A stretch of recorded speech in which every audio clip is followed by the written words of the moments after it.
Hey guys, welcome to a new Modern Warfare video. Today we're gonna talk about the two new multiplayer maps, Oil Rig and Harbor. Before we begin, 65% of you watching this video right now aren't even subscribed. So subscribe to the channel to make sure you never miss another upload. Alright, first off, on May 29th, 2020, I said this. But here are a couple of things that Modern Warfare could use and implement possibly. Number 1, the weapon inspect feature. And sure enough, it's in the game. It happened, boys. You're welcome. Now, I'm not saying that the entire reason that this was put into the game was because of me, but that's exactly what I'm saying. So you're welcome. Enjoy.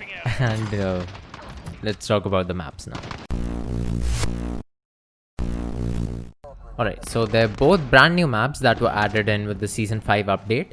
If you want to play them for yourself, the Oil Rig and Harbor 24/7 playlist is live this week. With that being said, let's dive deeper into the maps. The geography of both the maps is quite obvious from their names. One's a harbor and one's an oil rig out at sea. So let's talk about how the maps play. Harbor first. It's a fairly small sized map with narrow alleyways and tight lines of sight. Ditching Call of Duty's classic 3-lane map structure, Harbor only goes for 2. So you won't get too many opportunities to go the alternate route or do a flank. There's a lot of verticality options given to the player, with climbable cover in crates and cargo containers, as well as 2 different staircases that lead to the same floor. But as with all maps in Modern Warfare, people will find a way to ruin them.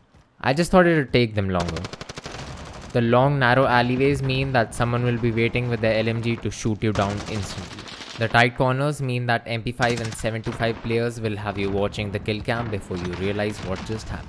And the verticality just means that the M4 campers can be mounted on the windows and complete their camo challenges while you become a sitting target for them. Of course, this wouldn't be as big of a problem as it is if it weren't for the very harsh skill-based matchmaking. It's a horrible thing, and if the new COD has skill-based matchmaking, I'm not playing. Let's move on to Oil Rig now. The situation is much better here. It's a very open and big map. There's plenty of alternate routes to take, and to be honest, they're quite confusing too. It's far too big for 6v6, especially in team deathmatch, where you'll spend a lot of your time looking for other players. In objective-based game modes like Headquarters though, 6 on each team seems enough. You can often find yourself without cover in Oil Rig's open courtyard, but you won't find yourself in that situation too much, so not to worry. The pace of the gameplay is slower than Harbor, but just as fun. Overall, these two maps are nowhere near to being the best in the game, but still very good additions to the expanding list of DLC maps in Call of Duty Modern Warfare. Thanks for watching the video. If you enjoyed it, leave a like. If this was your first time here, maybe consider subscribing.